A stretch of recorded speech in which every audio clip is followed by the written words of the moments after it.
Say No by Billy Squier, released in 1981. And on American Top 10, hosted by Casey Kasem, this album was number 6. Wow.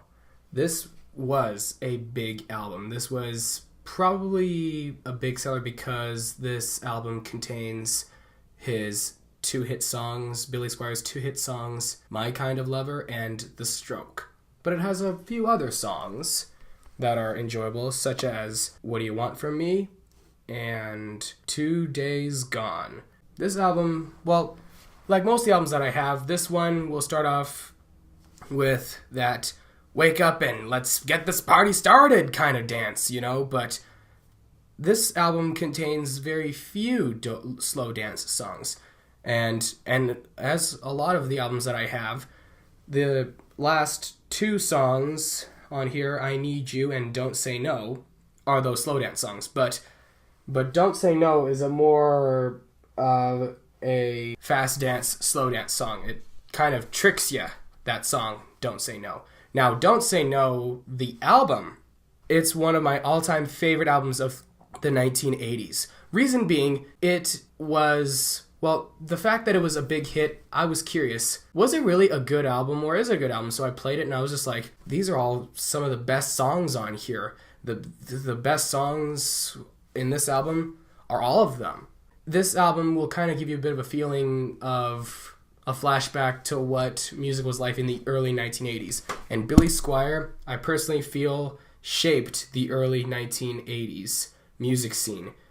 He was an instant hit with this album. Billy Squier is not as big as he was almost 40 years ago. At some point in the late 80s, the audience just walked away from him and moved on to much more popular songs for that time.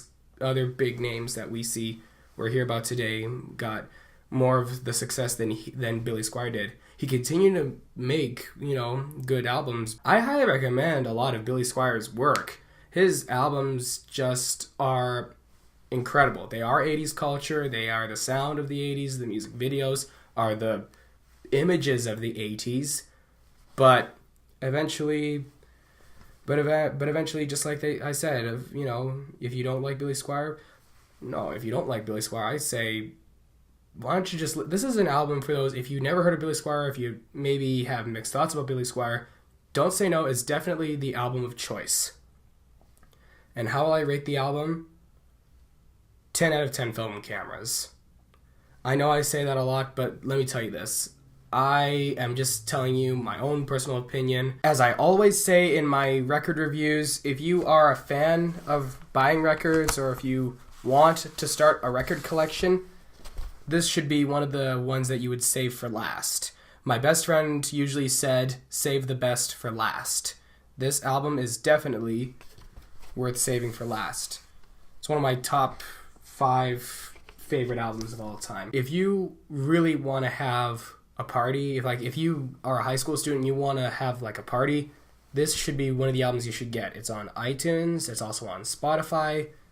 Get this, play it, and do what my teacher always said to me when it came to albums. All songs. Don't skip, listen to the whole album from start to finish. Mr. Blues here for you. As for what I'll review next, well, I'm thinking maybe a little something more new to my record collection.